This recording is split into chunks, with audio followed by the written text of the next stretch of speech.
ఈ రజాకార్ దాన్ని తీసుకొచ్చి సాయుధ పోరాటంతో ముడిపెట్టడం. ఇక్కడ మతం లేదు. అంటే చాలామంది ఏమనుకుంటారంటే నిజాంకి వ్యతిరేకంగా చేసినటువంటి సాయుధ రైతాంగ పోరాటం అనుకుంటారు. అలాగే మా భూమి సినిమాలో కూడా ఒక పాట ఉంది, 16 బళ్ళు ఎక్కి ఏ బండిలో పోతావు కొడుకో నైజాము సర్కారోడా. నైజాము సర్కారోడా అనే పదం అక్కడ వాడారు, కానీ వాస్తవానికి ఆ పాట ఒరిజినల్ వెర్షన్ రాసింది విష్ణూరు రామచంద్రారెడ్డి గురించి రాశారు. ఇక్కడ సాయుధ పోరాటం చాలా స్పష్టంగా తెలంగాణ పల్లెల్లో ఉన్నటువంటి దొరతనం మీద జరిపిన పోరాటం తప్ప నిజాంకి వ్యతిరేకంగా జరిపినటువంటి పోరాటం కాదు. అది నిజాంకి వ్యతిరేకంగా జరిపినటువంటి పోరాటంగా అది మారి ఉండేదేమో తదనంతర కాలంలో. అంటే నిజాంకి వీళ్ళందరూ తొత్తులు. ఇక్కడ ముస్లిం వ్యతిరేకత ఏమీ లేదు. ఇక్కడ ఉన్నటువంటిది, ఇక్కడ ముస్లిం ప్రభువు ఇక్కడ జనాల్ని వేధించారు అనేటువంటి ఒక నేరేషన్, ఒక నేరేటివ్ని మార్కెట్ చేసేటువంటి ప్రయత్నం హిందుత్వ శక్తులు చేస్తున్నాయి. అదే నేరేటివ్లో ఇప్పుడు వెళ్ళే ప్రయత్నం చేస్తున్నట్టుగా మనకు అర్థమవుతుంది. ఈ అంటే ఈ పదబంధం చూస్తే ఇదే సెంట్రల్ ఐడియా అయి ఉంటే, అంటే ఒక రజాకార్ క్యారెక్టర్ ఉంది, ఆ క్యారెక్టర్ కోసం ఎవరో హాలీవుడ్ నుంచి ఒక ఆర్టిస్ట్ని తీసుకొచ్చారు, అతను మేకోవర్ కోసం ఏదో కష్టపడుతున్నారు అని రాశారు వీళ్ళు. సరే, ఆయన కష్టపడవచ్చు, ఏదైనా జరగచ్చు. ఇక్కడ దొరతనం గురించి మాట్లాడాలి. దొరలు హిందువులే. నిజాం నవాబు ముస్లిం, కానీ దొరలు హిందువులు అనే విషయాన్ని గుర్తుపెట్టుకోవాలి ముందు. ఈ దొరలు ఆయనకి తొత్తులుగా ఉండేవారు.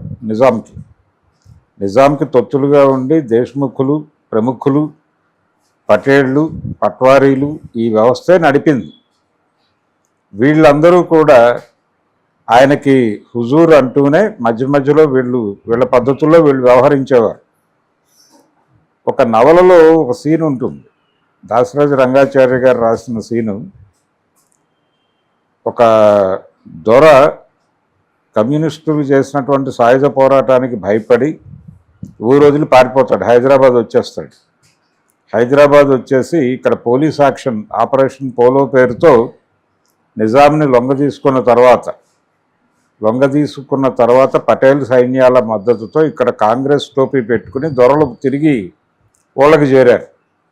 ఈ కాంగ్రెస్ టోపీ పెట్టుకుని ఊరికి చేరుతున్నటువంటి దొర వస్తున్నటువంటి వెహికల్కి ముందు ఒక 2 పోలీస్ వాహనాలు, వెనకాల ఒక 2 పోలీస్ వాహనాలు వస్తూ ఉంటాయి.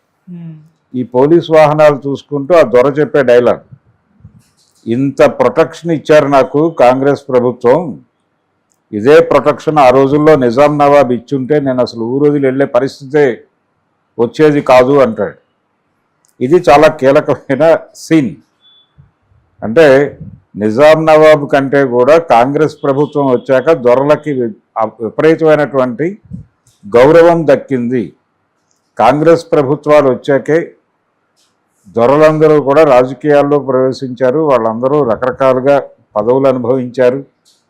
అలాగే ఈ కింది వాళ్ళని అంతకంటే ముందు, అంటే నిజాం ప్రభు రాజ్యంలో కన్నా కూడా ఎక్కువ హింసించారు, వేధించారు, కేసులు పెట్టారు. అలాగే వాళ్ళు ఆక్రమించుకున్నటువంటి భూములన్నీ మళ్ళీ వెనక్కి లాక్కుని పేదల్ని పేదలుగానే ఉంచేటువంటి ప్రయత్నం బలంగా చేశారు కాంగ్రెస్ మద్దతుతో. దీన్ని ఎస్టాబ్లిష్ చేస్తూ సన్నివేశం రాశాడు ఆయన. ఇది వీళ్ళకి పట్టదు. ఇక్కడ మత మార్పిడులు జరిగాయి, రజాకారులు ఇక్కడ మతరాజ్య స్థాపన చేయటం కోసం చేశారు. కాసిం రజ్వీ నాయకత్వంలో ఇదేంటంటే కాసిం రజ్వీ తర్వాత ఇక్కడ నుంచి పారిపోయాడు. ఆయన వెళ్ళి అక్కడ చనిపోయాడు పాకిస్తాన్లో. అయితే మతరాజ్య స్థాపన, మత మార్పిడులు వ్యవహారం కూడా నడిచిన మాట వాస్తవమే, కానీ అది పూర్తి స్థాయిలో జరగలేదు. అంటే ఇక్కడ అంజుమన్ల పేరుతో మత మార్పిడులు చేశారు, కానీ ఆ మత మార్పిడులు కింది కులాల వాళ్ళని చేశారు. పై కులాల వాళ్ళు ఎవరు మతాలు మారలేదు. ఇక్కడ దొరలు ఎవరు మతాలు మారలేదు. కూలి పనులు చేసుకునేటువంటి వాళ్ళు మారారు, కింది కులాల వారు, మాదిగలు ఇలా మారారు. మారినప్పుడు వాళ్ళకి పనులు ఇవ్వలేదు దొరలు. ఎందుకు పనులు ఇవ్వలేదంటే మీరు నవాబు గారి మతంలోకి మారిపోయారు కదా, నిజాం నవాబు మతంలోకి మీరు మారిపోయారు కదా, మీతో పనులు ఎలా చేయించుకుంటాం మేము అని చెప్పి బయట నుంచి కూలీలను తెప్పించుకోవడం మొదలుపెట్టారు. వీళ్ళ రోజువారీ జీవనం దెబ్బతిని అయ్యా ఇలా అయితే అలాగా మా పని చేసుకోవాలి కదా అని అడిగారు.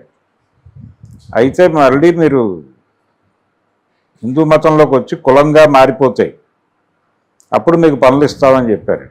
పనులు ఇస్తామంటే వాళ్ళు మళ్ళీ ఆర్య సభ ఉంది ఇక్కడ, వాళ్ళతో ఘర్వాపసి ప్రోగ్రాం శుద్ధి కార్యక్రమం అని ఒకటి జరిగింది అప్పుడు. ఆ శుద్ధి కార్యక్రమం కింద మళ్ళీ వాళ్ళని హిందూ మతంలోకి తీసుకుని వాళ్ళతో కూలి పనులు చేయించుకున్నారు హాయిగా. ఈ రెండు ప్యారలల్గా నడిచినాయి. ఈ సందర్భంగా అంటే నిజాం నవాబుకి లొంగని ప్రాంతాలలో యుద్ధం చేయటం కోసం ఏర్పాటు చేసుకున్నటువంటి ఒక ప్రైవేట్ ఆర్మీ, అది మతరాజ్య స్థాపన లక్ష్యంగా పనిచేసి జనాలందరినీ వేధించింది అని చెప్తారు, కానీ అంత కాన్సెప్చువల్ యుద్ధం ఏమీ జరగలేదు. రజాకార్ల పేరుతో దాడులు జరిగిన మాట వాస్తవం కొన్ని ఏరియాల్లో.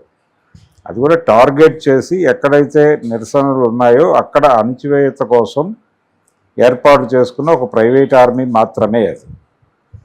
ఆయన అంటే ఈ నిజాం స్టేట్ని పాకిస్తాన్లో కలపాలి అన్నాడు ఆయన. అంటే ఇప్పుడు మనం పాకిస్తాన్లో కూర్చొని మాట్లాడుకునే వాళ్ళం, ఒకవేళ జరుగుంటే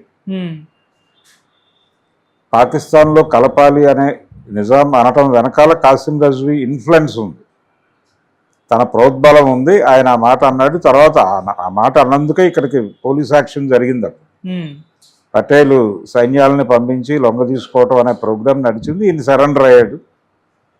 ఈయన అంటే ఇది తర్వాత కాశ్మీర్ కూడా ఇండియాలో కలవము అన్నారు, అలాగే పాకిస్తాన్లోనూ కలవము, అది స్వతంత్ర దేశం అన్నారు. ఈ స్వతంత్ర దేశం అన్నటువంటి వాళ్ళని అలాగే పాకిస్తాన్లో కలుస్తాం అంటే ఎవరు ఎందులో కలవాలనుకుంటే అందులో కలవండి అన్నారు సంస్థానాలు. అన్నప్పుడు వాళ్ళు ఇచ్చిన ఆప్షన్ ప్రకారమే మాట్లాడాడు, నేనేమీ తప్పు మాట్లాడలేదు. కానీ పోలీస్ యాక్షన్ చేసి సరెండర్ చేసుకున్నారు, అయిపోయింది. ఆపరేషన్ పోలోలో ఈయన సరెండర్ అయిపోయాడు. ఈయన్ని ఒక ప్రముఖుగా గుర్తించి పక్కన కూర్చోబెట్టి వాళ్ళు హ్యాండ్ ఓవర్ చేసుకున్నారు. పటేల్ గారి నేతృత్వంలో జరిగినటువంటి విలీనం, సంస్థాన విలీనం. ఆ తర్వాత జరిగినటువంటి ఎన్నికల్లో కాంగ్రెస్ ప్రభుత్వమే వచ్చింది ఇక్కడ బుర్గుల రామకృష్ణారావు సారథ్యంలో. సెకండ్ వరల్డ్ వార్ ఇన్సిడెంట్లు అని చెప్తున్నారు వీళ్ళు సినిమాలో. అంటే 42 ప్రాంతాల్లో జరిగింది యుద్ధం. రెండవ ప్రపంచ యుద్ధానికి ఇక్కడ బ్రిటిష్ ప్రభుత్వం మిత్రపక్షంలో ఉంది అప్పుడు. అంటే సోవియట్ రష్యా కూటమిలో ఇంగ్లాండ్ కూడా ఉంది. ఉండటంతో ఇక్కడ కమ్యూనిస్టులు దాంతో ఎలా వ్యవహరించాలో తెలియక ఒక చిన్న కన్ఫ్యూజన్కి గురయ్యారు. ఈ గురవుతున్నటువంటి ఈ సందర్భాన్ని దృష్టిలో పెట్టుకుని గాంధీ గారు ఒక ముద్ర వేసాడు వీళ్ళ మీద, సామ్రాజ్యవాద తొత్తులు అని.